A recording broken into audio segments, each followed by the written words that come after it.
There's a box sitting on a bottom shelf in almost every hardware store in America, right next to the laundry detergent, and it costs about $4. Most people walk past it without a second glance. But that same box, used the right way, can quietly clear out roaches, ants, fleas, silverfish, and half a dozen other pests that a $200 exterminator visit only knocks back for a few weeks. I'm talking about borax, the plain white mineral powder that's been sitting in laundry aisles since the 1880s. And today I'm walking you through 20 different ways to use it, ending with one technique so simple, most people have never heard of it. Here's the problem with the spray you probably bought last time you saw a roach. It kills on contact. The one roach crossing your kitchen floor at midnight dies. The dozen still hiding behind your refrigerator, inside your walls, under your dishwasher, never touch the spray at all. Within a few weeks, you're back where you started and you've spent another $20 solving nothing. Borax works on a completely different principle. And once you understand it, you'll see why it outperforms most store-bought products for a fraction of the cost. When an insect walks through fine borax dust, the powder clings to its body and starts wearing down the waxy outer coating that keeps it from drying out. Insects groom themselves constantly, so they end up ingesting some of what's stuck to their legs. Once inside the digestive tract, boron compounds interfere with the enzymes the insect needs to break down food, and combined with a drying effect on the exoskeleton, this leads to death over the following 1 to 3 days. It's slow enough that the insect has time to carry the powder back to wherever the rest of the colony is hiding, which is exactly the point. This delayed action is the whole secret. For ants, it's especially powerful, because ants share food constantly through a process called trophallaxis, feeding each other mouth to mouth, including the queen and the larvae. A worker ant that picks up a borax bait doesn't die on the spot. It carries that bait home, feeds it to the colony, and by the time symptoms show up, nobody associates it with the food source. That's the flaw in most store-bought ant traps, too. Ants communicate through scent trails, and if something dies too quickly near a bait, the colony marks it as dangerous and reroutes. Borax is slow enough to get past that defense entirely. For roaches, mix equal parts borax and white sugar in a dry jar and set out small piles on pieces of cardboard behind the fridge, under the sink, along baseboards, and in cabinet corners.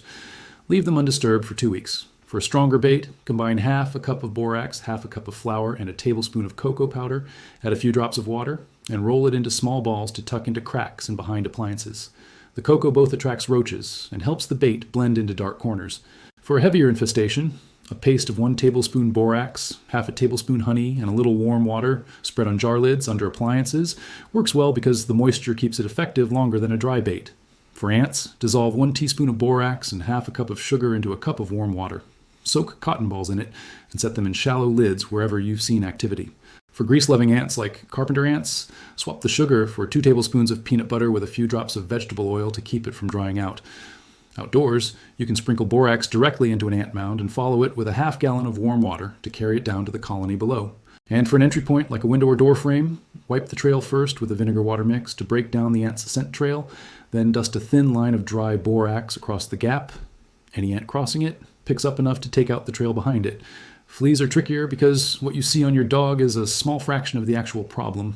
Eggs, larvae, and pupae hide in carpet fibers, floor cracks, and furniture seams. Vacuum thoroughly first, then dust a fine, even layer of borax into the carpet with a stiff broom, working it down to the base of the fibers, and let it sit for 2 to 3 days before vacuuming again and disposing of the vacuum bag outside immediately. A second treatment 2 weeks later catches any late-hatching eggs the first round missed. Keep pets and small children off treated areas until it's fully vacuumed up. Borax is low in acute toxicity, but can irritate paws, skin, and stomachs, especially in cats, if ingested in any quantity. For pet bedding, wash it in hot water with a 1/4 cup of borax added to your regular detergent instead of applying it directly. Beyond the big 3, borax handles a long list of smaller household pests. A damp piece of bread dusted with borax and powdered sugar clears silverfish from closets. Wiping pantry shelves with a borax water solution before storing dry goods in airtight jars keeps weevils from spreading. Half a cup of borax poured down a drain followed by boiling water clears out the larvae that cause drain flies. A light dusting on carpets and mattresses, vacuumed up after an hour, handles dust mites. And borax dissolved in hot water and sprayed on exposed basement or crawl space wood, joists, sill plates, stair undersides, makes the wood far less appealing to termites and carpenter ants over time. A preventive measure that's been used in the building industry for decades. It's worth being clear that this is a preventive treatment, not a fix for an active structural termite infestation, which still calls for a professional inspection. So why isn't this common knowledge anymore? Part of the answer is simple economics. Borax is a naturally occurring mineral. Nobody can patent it, so there's no profit margin to fund advertising campaigns. After the Second World War, chemical companies had built enormous manufacturing capacity for synthetic pesticides originally developed for military use, and those products could be patented, branded, and marketed aggressively. Borax couldn't compete with that kind of marketing budget, so its pest control uses quietly disappeared from packaging over the following decades, even as it kept sitting on laundry aisle shelves the entire time.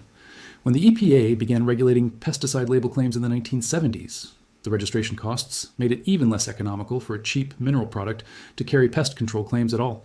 It's less a hidden conspiracy and more the quiet result of which products could afford to keep being talked about. And that brings me to the 20th method, the one most people have genuinely never tried. Take a clean old cotton sock, fill it with about a cup of plain borax, and tie the open end shut with string. Make 6 or 7 of these and tuck one into the back of every cabinet, the pantry, under the sink, behind the fridge, in the bathroom vanity, and near any damp spot in the basement. The fabric lets a tiny amount of borax dust release over time, so any insect that brushes against the sock picks up enough to be affected without any spraying, mixing, or ongoing maintenance. These sachets typically last close to a year before they need replacing, and the entire setup for a whole house costs just a few dollars. That's the full system. 20 ways to use a single $4 box to deal with problems that would otherwise cost hundreds a year through repeated treatments. It's not magic, and it's not permanent for every situation, but it's a genuinely useful, low-cost tool that's been sitting in plain sight the whole time. If you try any of these, I'd love to know which one worked best for you. Drop a comment and let me know what pest has been giving you the most trouble.